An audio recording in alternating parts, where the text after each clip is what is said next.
Welcome back, everybody. This is Eric and Matt here with Iraq Veteran 8888. Today, I've got another Gun Gripe episode for you, and we are going to be talking about range horror stories. Yes. Lots of sketchy crap that we've seen happen on the range over the years, and I also want to know what you guys think. Let me know in the comment section below. What's the weirdest, craziest, scariest, dangerous thing that you've ever seen happen on a gun range, right?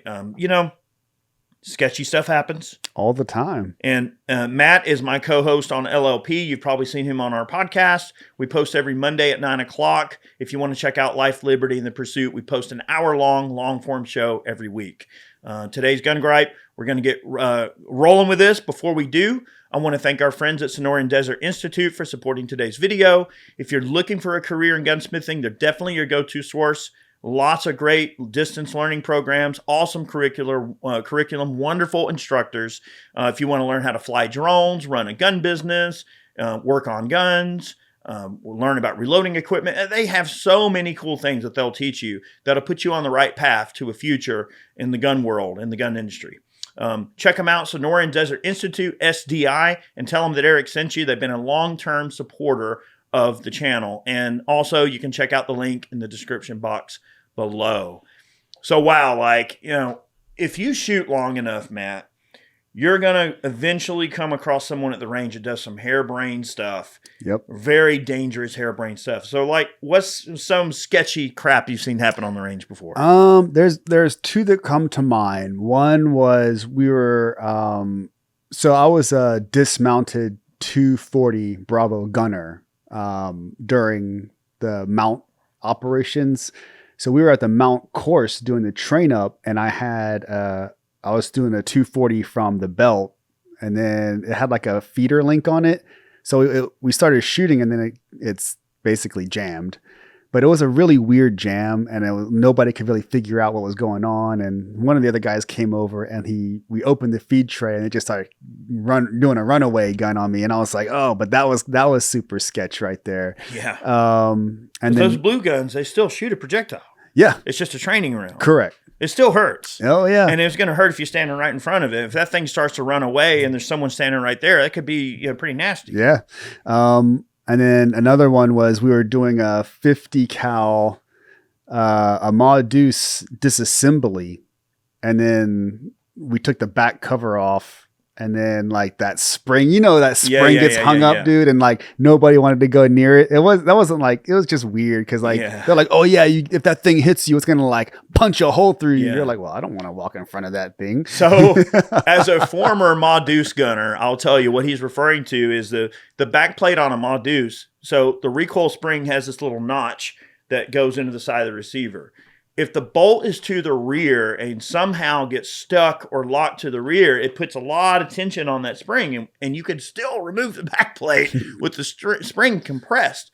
And the only way to get it out is to take a Leatherman or something and pry it out and make sure no one's standing behind the freaking thing. And it's going to launch across the armory about 30, 40 feet. Yep. And if you're standing near it, it's going to hurt. That's exactly what happened. It just you have to pry it out of there in order to clear the gun. Yep.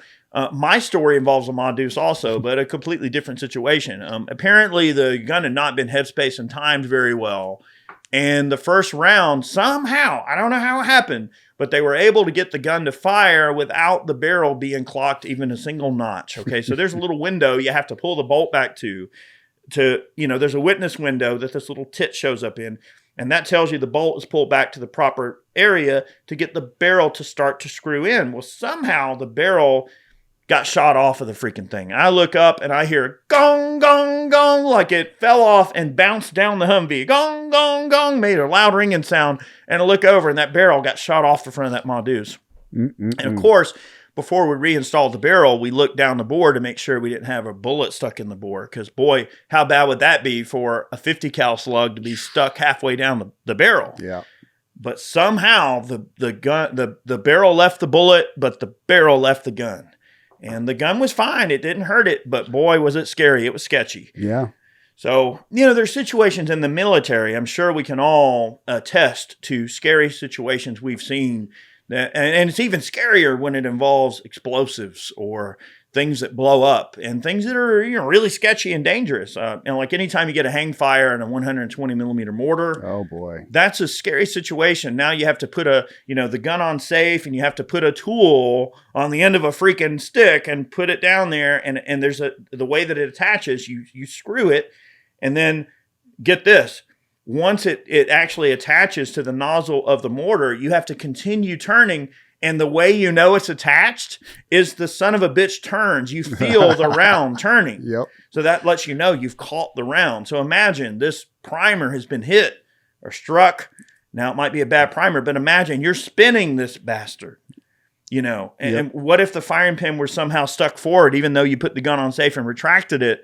That thing could blow up, and that's sketchy, and right? your hands are over and then the you board. have to carefully bring that sucker out. And then when you start seeing it come out the end, you're like, oh crap, and someone's got to grab it. Yep. And once you finally have it, okay, cool, you're good, but it's sketchy.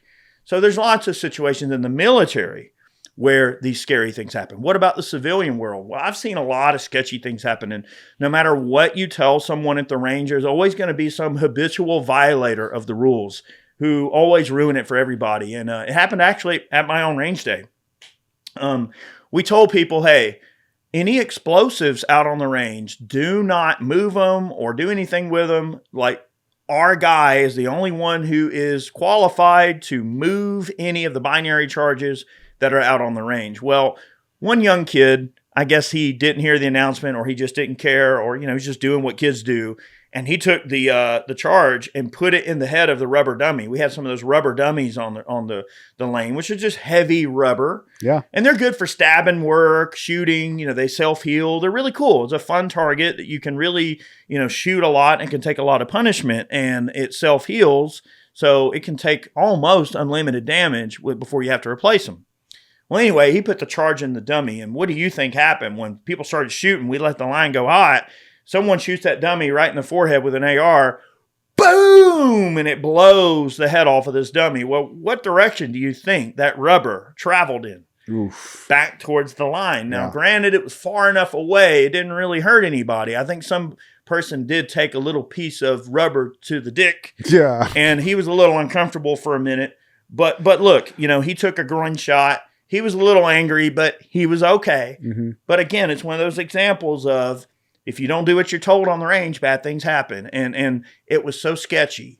And, little bits of rubber flying everywhere. Okay, what if somebody wasn't wearing their iPro? What if instead of getting hit in the groin, that piece of rubber hit him in the eyeball and he wasn't wearing iPro? Yeah. So see, all these things matter. Again, we look at safety equipment. It's there for a reason. Protect your eyes. Protect your body, because you never know when you're out on the range. In fact, I had a range accident happen to me one time, okay? I was out shooting my AR, and the person, this range that I went to was a friend of mine who just had a piece of private property. Okay, and he said, yeah, man, I've got steel out there. You can shoot all you want. I'm thinking, okay, AR 500, AR 550, something like that. Oh, no, I didn't know. It was mild steel. It was not actually proper shooting steel. It was one of those deals where someone just went and got some pot metal steel, and maybe they're shooting it with their 38 special or 9mm, and it's probably not of any consequence because it's not powerful enough of a projectile to cause a problem. Right. Well, I go to wailing on it with my AR thinking it's okay. And I'm shooting, I feel kind of like a dick for doing this, but I'm shooting 62 grain steel core. I wasn't thinking anything of it. I just thought, whatever. Well, Like green tip? yeah. Yep. One of the cores bounced back. I felt, and I look back, I look at my leg, and there's a hole in my leg where this core hit me snap. in the leg. All right. And again, I don't know what it is about crotches here, but it was, it was like this far from the Johnson, not far. So I looked down, I'm like, oh shit. And I looked down and there's a hole in my leg. Well, I noticed that my underwear got kind of pushed in a little bit with the core. Now the core only went in my leg like this far. It's like a little bitty puncture wound, like went in like maybe an inch. Oh man. So I looked down and it pulled my underwear in the hole with the core. It was just the core, the steel core piece. And I looked down and I grabbed my underwear and I just kind of worked it, and it went boop, and it popped right out. So the core came out and I looked down, it's just a little bloody whelp. I put a Band-Aid on it and went back to shooting. Oh boy. Not that ammo and not that rifle at that steel. But after I realized it was mild steel, I was like, oh my God, what in the heck? That was a rookie move. I should have known. For one, I shouldn't have been shooting the steel with 62 grain steel core. And two, always inspect the steel to whatever range you go to. If somebody says, oh, I've got steel at the range, go look at it and see what it actually is before you shoot it. Because it might be some crap pot metal that's going to have some bullets bouncing back at you. Yeah, man. Just a thought. All right. So look, even the best of us are capable of making an occasional mistake from time to time. Well, I haven't had anything quite like that. My experiences were limited to the indoor, the antics of the indoor shooting range. And like, yeah, we were sitting there on the very last bay on the right-hand side, just kind of having fun with our guns. And we had some people come in. And let's just say they were a little, crazy with the antics, a lot of sideways shooting, a lot of kind of like up in the air shooting like this.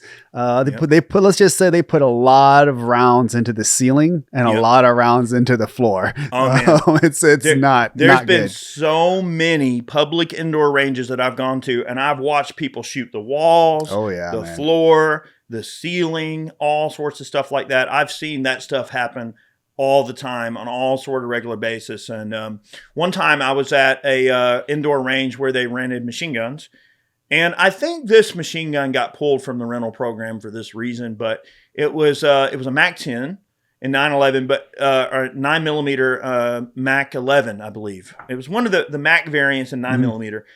But it was a micro and it had a really fast cycling bolt. It was super fast. Like they should have did maybe some sort of a Lage upper, a slow fire Lage upper to slow down the rate of fire. It was so freaking fast that every person that shot it, they would go, "Rrr, rrr," and crank off like a half a mag into the rafters. And so these indoor ranges would have these metal rafters that would go down in various degrees as the range went on to help prevent the ceiling from getting ate up with bullets. And of course, it was safe because it was hitting the steel, but it was still sketchy. I mean, what if some of the jackets bounce back? What if a projectile somehow bounced back? So it's very sketchy when rounds don't go in the intended place. And I've seen many situations where people have shot the counter in front of them. I've been in a gun store before where somebody had an accidental discharge upstairs and shot through the floor. Oof. Dude, I've seen so many mishaps happen with firearms because people get too comfortable, they get complacent, and they do stupid crap. It's either because they're very experienced and they get complacent, Matt, or they're very dumb and don't know what they're doing and they make dumb rookie mistakes. That one time a lady, I was working at Moss at the time. There's another story. Now, this is not the range, but it's still sketchy. This lady came in and she wanted to pawn her FN57. She's like, hey, I've got this pistol. I want to pawn it. And before I can even process what she's telling me, she produces from her purse an FN57 with her finger on the trigger, the safety off, and lays it like this and goes to set it down, has her finger on the trigger pointed right at my belly. And I'm thinking, all right, lady. I was like, put the gun down. And I grabbed the pistol. Of course, it's still pointed at me. I grab the pistol, orient it in a safe direction, pull out a hot mag, pull the slide back, a round comes out of the chamber. I look at the safety. The safety is off. She literally had this 5.7 in her purse with a round in the chamber, safety off, and she pulled it out. Finger on the trigger, absolutely no care at all. Jeez. No place in her mind was she thinking of safety at all. And it was so sketchy. I mean, she could have literally shot me right in the belly, and she just went, oh, it was an accident. Like, I'm surprised she made it to the store with it without it going off, man. You know, in a purse, there's a lot of stuff. The 5.7 does not have a heavy trigger. It's a pretty light trigger, so it's like if the safety wasn't on, that's super sketchy. But think about how much stuff is in a woman's purse that can get lodged into the trigger well. Yeah, imagine a lipstick case. Yeah, boom. Man. Lipstick, chapstick, change, a quarter, like a pen, like anything. Dude. But yeah, no, I mean, a lot of stuff can go wrong. What I always think about is that one YouTube video of a guy at the range, and he has a knife in one hand and he has the gun and he's like shooting, but then he's stabbing and then he's shooting and then he's stabbing. Like, and it cracks me up. But that's the kind of stuff you have to worry about, man. Like that's my idea of crazy people at the range do. I know. And there's so many situations. I could go on just about all day if I sit here and reminisce about the random stuff that I've seen happen at the range. I mean, look, ranges are extremely safe, but they can be littered with acts of silliness and craziness and dangerous situations if you're not careful. So wanted to make this video with Matt and for us to articulate some of the crazy things that we've seen on the range. What have you seen on the range? Let me know in the comment section below. We would love to hear from you. And maybe if we get some really good stories, I'll revisit this video and I'll share some of your stories from the range in a future video. I'd love to do that. So please let me know your comments below. We will absolutely revisit it. It'll be a lot of fun. And I hope everybody has a great day. Thanks so much for tuning in. Many more videos on the way. And as I mentioned, check out LLP, Life, Liberty, and the Pursuit, our podcast. It hits every Monday at 9 a.m. on YouTube here. You can also follow us on all of your favorite places where you find your podcasts, Apple Podcasts, Stitcher, Spotify, etc. Many places. We're most popular on Apple, obviously, and here on YouTube. But check out the podcast if you want to see more of Matt and me sort of in a long-term or long-form content form, rather. So thanks so much. Many more videos on the way, and we'll see you soon. And thanks, Matt, for hanging out today. No problem. Bye, everybody.